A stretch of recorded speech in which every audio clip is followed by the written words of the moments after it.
proteja.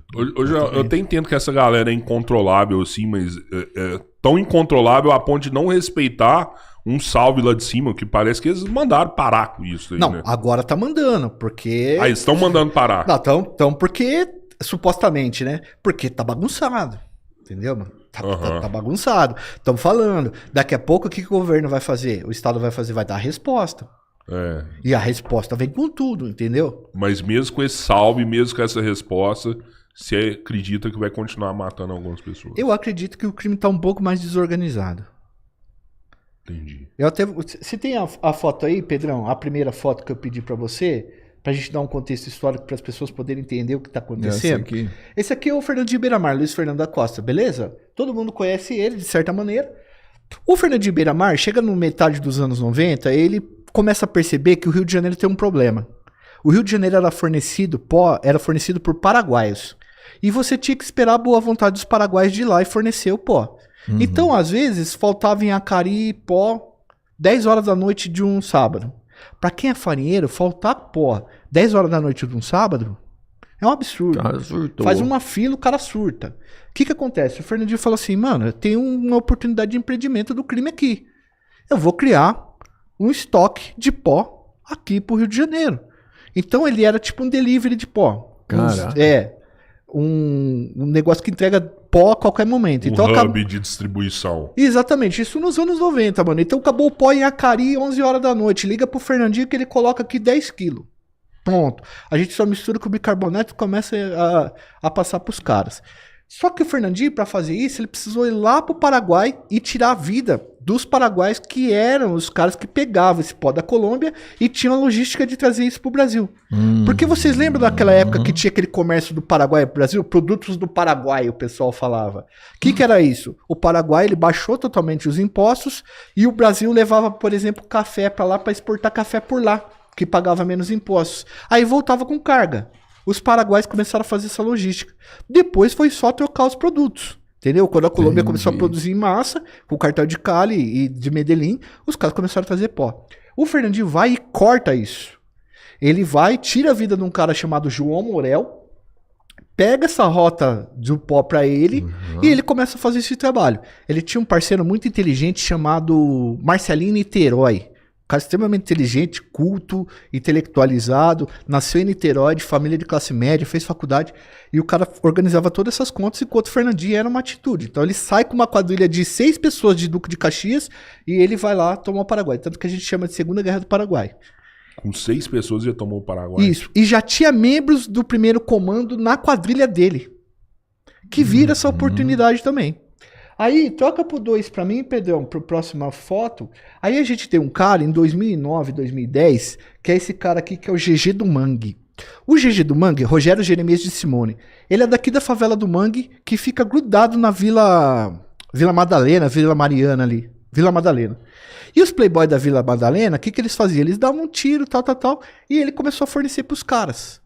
Ele entrou no primeiro comando, o Marcola deu pra ele um cargo, e ele falou assim, vamos criar uma empresa para ir buscar o pó lá e levar para outros lugares? O Marcola falou, não, beleza. E aí o GG do Mangue monta a Sintonia do Progresso. Os caras começam a mandar gente pro Paraguai para tomar a outra rota, porque uma das rotas era do Comando Vermelho, que é a rota de Capitambado e Coronel Sapucaia lá. E a outra rota seria a Pedro Juan Cabaleiro e Ponta Porã, que essa ainda não estava tomada. Então eles começam a mandar gente do PCC lá e o PCC começa a pegar pó lá e trazer. Pode colocar outra foto, Pedrão? Porque essa é muito importante e Esse cara, ele é o Jorge Rafatomani. Ele era o grande chefão da fronteira de Pedro Juan Cabaleiro e Ponta Porã. E ele começa a ver que o PCC começa a crescer lá e ele começa a mandar tirar a vida dos caras. Aí começa uma guerra mesmo aí do tráfico, de um matando o outro mesmo. Isso, aí sai um salve daqui de São Paulo dizendo assim, ó, tem que acabar com o cara. Só que ele era muito poderoso e ele contratou 40 mercenários e ele tinha um Jeep Hammer que era a última blindagem. A blindagem do exército lá que você nem pode colocar. Isso, nível 5 que você não, nem pode civil, na verdade, né, mas como cara do crime. Pode colocar outra foto, Pedrão? Que essa foto é a .50 que os caras usaram. Eu me lembro disso aí. O Comando Vermelho e o PCC fizeram um consórcio, tá? gastaram 10 milhões de reais, investiram, né? Porque eles ganharam muito mais dinheiro nisso, meteram uma ponto 50 atrás de um furgão e, na verdade, é um Toyota, um furgão Toyota, não sei se chama furgão, mas é uma caminhonete Toyota. E quando o Jorge Rafa Tomani parou no semáforo após sair de uma missa, os caras fuzilaram o carro e tiraram a vida dele. Após matar esse chefão, o PCC toma uma das rotas, o Comando Vermelho fica com a outra. Aí tem um mapa aí, Pedro, para mim mostrar para vocês. Então, o Brasil ele tem 3 rotas muito importantes aí que a gente chama. A Rota Solimões, que geralmente sai ali da Bolívia, do Peru, da Colômbia e para no Pará e depois é enviado para o Ceará. E a gente tem as rotas aqui de baixo, que são as rotas caipiras que nós chamamos, que é a rota que sai do Paraguai, que é o entreposto, né? Ele pega pó da Bolívia, do Peru e da Colômbia e sai do Paraguai e vai até o Porto de Santos. O PCC foi lá e queimou todo mundo que era traficante do Porto de Santos, um traficante histórico, que era o Naldinho lá, eles tiraram a vida dos caras e pegaram do Paraguai até Santos. Que aqui em cima, que é a Rota Solimões, Robertinho, Rodrigão, os caras usam barcos e essas coisas, porque é dentro da floresta amazônica. Só que aqui na Rota Caipira, os caras usam as estradas, todo o sistema estatal para você conseguir exportar. E o PCC começou a exportar o pó, enquanto o Comando Vermelho começou a suprir o mercado nacional. Só que os dois chegaram no momento em 2017 que eles desarrumaram. Eles começaram a brigar. Por conta de Burger King e McDonald's, entendeu? Você começa a competir. Teve um problema numa penitenciária também, que o comando do Comando Vermelho teve uma morte lá e o Comando Vermelho disse que não podia fazer nada porque o cara do Comando Vermelho do Rio de Janeiro não manda no cara do Comando Vermelho do... É um sistema... Eles são independentes, eles são juntos, mas são independentes. Eu acho que é interessante falar isso. O Comando Vermelho, ele espalhou um sistema de franquias. Não, de franquias. Entendi. Então, você usa o meu selo. E você monta o seu negócio. Já o PCC, você tem que ser batizado. Matriz e filiais seria, Rodrigão? Sim. Uma coisa mais assim? Isso, matriz e filial. Esses caras começam a chegar nos estados, o CV e o PCC. E o que esses estados começam a fazer? Os bandidos que querem vender no varejo, ou eles se aliam a um, ou eles se aliam ao outro. E aí, o que começa a acontecer nos estados? Bota a outra foto aí, Pedrão, por favor.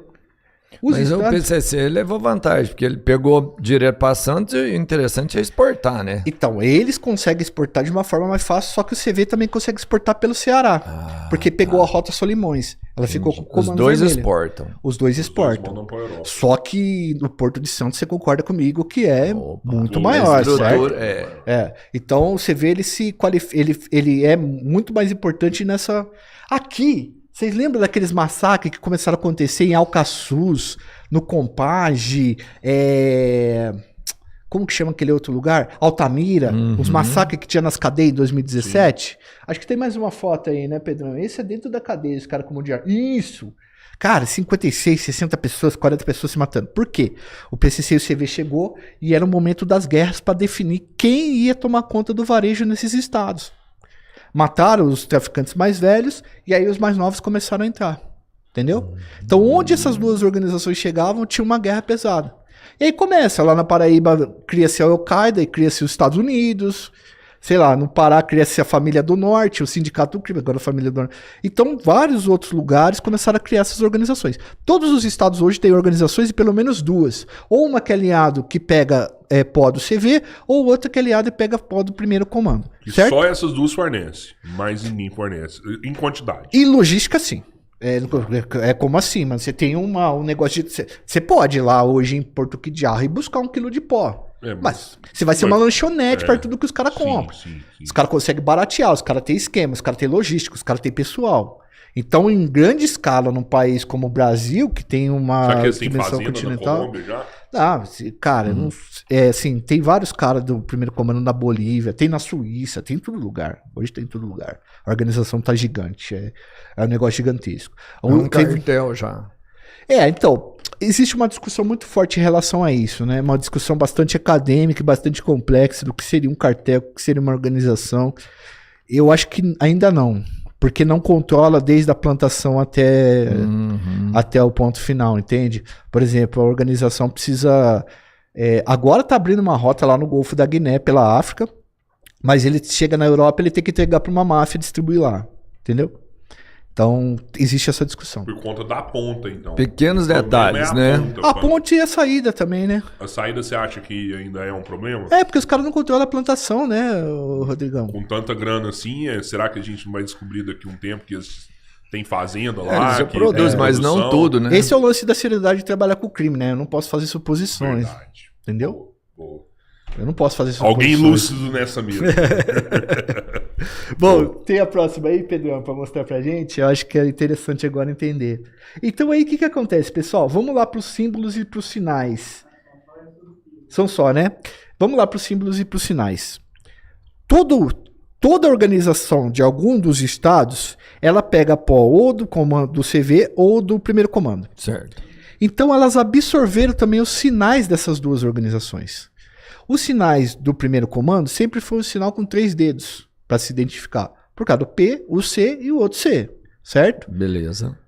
Então, sinais com 3 dedos em territórios que são controlados ou alinhados com o C vermelho pode ser um problema, tá? Tô falando que pode ser um problema, tá, pessoal? Então isso.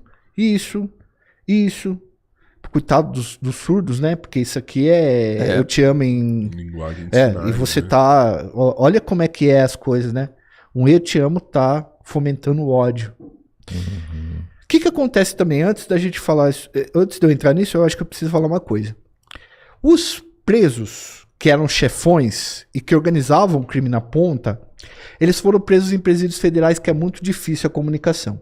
Então são pequenas ordens que conseguem sair de lá só de direcionamento. Os caras não conseguem organizar a coisa mesmo como faziam em penitenciários estaduais, que era um pouco mais frouxo, teoricamente. Porém, os grandes chefes que estão na rua, eles pularam para atacado. Porque dá muito mais dinheiro você exportar e você vender atacado do que você vender uma boca, que é uma lanchonete. Entendeu? Então, quem ficou com as bocas foram a molecada do varejo. Ou os bandidos um pouco mais novos, sem tantas experiência. Apesar de ter os chefes, os frentes e tal, mas muito lugar é assim. No Rio de Janeiro é um pouco mais controlado, mas nos outros estados tá um pouquinho mais bagunçado. E aí essa molecada mais nova, ela tem que manter um território mesmo sem ter experiência. Porque se elas não manterem o território, o bicho pega pra eles, entendeu? Então vira uma neurose, porque pra eles todo mundo é informante, ou todo mundo pode estar fazendo alguma coisa. O cara de uma comunidade que não é Comando Vermelho, ele vai pra comunidade do Comando Vermelho no baile funk, os caras têm medo dele levar uma informação pra lá, porque, por exemplo, você vê 10 bicos de fuzil. Ó, os caras têm 10 fuzil 762. É uma informação que a outra organização pode usar. Então os caras entram numa espécie de paranoia, de neurose, e acontece isso. O cara faz... Ele vê o cara, tipo assim, ele não vai na rede social do cara, ele vê o cara e fala assim, você é informante. Não, não sou informante, Você então dá seu celular. Você não é do nosso turma, o que você tá fazendo aqui? Dá Nunca seu te celular vi. aí, cadê seu celular? Deixa eu ver. Igual mulher que ciumenta, entendeu? Deixa eu ver seu celular. Quando o cara tá procurando alguma coisa, ele vai achar. Aí tem lá o cara fazendo 3 dedos e tal, às vezes não é o barato, mas o cara começa, ele já tá inclinado a achar que o maluco tem problema. E aí, pá, aí tira uma foto num lugar que é um local onde os caras do movimento ficam, porque você é de comunidade e tal. Você começa a arrumar problema, você não consegue debater e de repente os caras tiram a sua vida, entendeu, mano? Pelo que a gente tá pesquisando, é mais ou menos isso que tá acontecendo. Agora, os sinais, pra ficar interessante aqui pra gente. Então, o número 3, que são usados esses sinais, eles não podem, é bom evitá-los em áreas que são controladas ou alinhadas ao Comando Vermelho. Sair de qualquer estado. O número 2, assim e tal, é bom você evitar numa área que é alinhada ao primeiro comando. Certo? Só que daí você precisa ver onde é o território, quem é do território. É uma complexidade. Eu ia te perguntar isso. E como é que eu vou saber se eu tô num território do primeiro comando ou num território do CV? O que a gente... Como é que eu vou saber? A gente entrevistou 20 pessoas, fizemos um vídeo manual, entrevistamos pessoas que manjam disso daí, que sabem. Mesmo a gente conseguindo colocar, esses não vão sumir, tá? Esses são típicos das organizações. Mas camisa do Mickey, camisa vermelha, bandeira da Síria, isso é muito complexo porque vai mudando o tempo todo. E não tem como acompanhar isso daí, entendeu? Então, assim, é inseguro, sacou? Tá rolando isso também de camisetas, coisas, estampas? Então, assim? por exemplo, a bandeira de Israel. A bandeira de Israel é usada pelo TCP no Rio de Janeiro, todo lugar que eles tomam, eles metem uma bandeira de Israel. A bandeira da Turquia, por exemplo. Tem meu amigo, vou até citar ele, o Rômulo Brito. Ele trabalha com inteligência, tudo da Polícia Civil do Rio de Janeiro. E ele tem um podcast da hora, cara, chama Fala Guerreiro, ele e o Rafa. Ele fez um levantamento, passou pra mim e tal. Por exemplo, o CV, quando ele toma um território, ele bota uma bandeira vermelha. Às vezes a bandeira da Turquia, da Tunísia. Você vai vestir uma camisa dessa pra ir numa comunidade que é do TCP? Você tá entendendo que você dá uma... O cara pode entrar numa neurose com você? Você já ouviu falar dos cortes na sobrancelha também? Isso rola também? Então, isso tem acontecido em alguns estados. Eu tenho um pouco de resistência em relação a isso. Mas, por exemplo, cabelo descolorido já foi um problema. Esse negócio de 2 cortes na sobrancelha já foi um problema. Então... O cabeleiro com uma difícil, camiseta cara. dessa aqui, ele não pode subir no lugar errado. Do TCP? Esses dias atrás tiraram a vida de um cara que tava indo pra igreja, que tava vestido de preto, lá em Catiri, e o Comando Vermelho confundiu ele com miliciano. Caraca. Porque ele tava tudo de preto, né? Uhum. Calça preta, camiseta preta, que é como se o cara tivesse com um kit tático ali, fosse um soldado da milícia. Os caras passaram ele. Então, assim, essas confusões têm acontecido muito por conta dessa neurose de não poder perder território, né? Porque se o cara lá, o iniciante ali na boca lá no território, se ele perde o território, ele é cobrado pela facção. E a cobrança deles é a própria vida dele. Então, cara... Aí antes ele matar errado do que morrer. Eu não tenho essa informação, mas eu sei que é bem rígido, assim. Por exemplo, você perder uma favela da Grota, no Complexo do Alemão, ou uma rocinha da vida... Pô, cara, você vai perder uma grana milionária. É muito dinheiro. A Rocinha tem 80 mil habitantes. Tem uma vida pujante, um comércio pujante, recebe muita gente do turismo, né? Mas ele é controlado por um cara que é bem forte ali, o Johnny Bravo, né? Ele é bem forte. Esses dias até estouraram uma mansão dele, que acho que era de 2 milhões de reais ou 3 milhões. A mansão que ele tinha dentro da favela. Foi isso que eles mostraram? A mansão dentro da favela era dele? Então, é saiu dele. uma reportagem. É dele, aquela mansão. Ele ainda Isso é controla. muito louco, né? Essas facções, elas prometem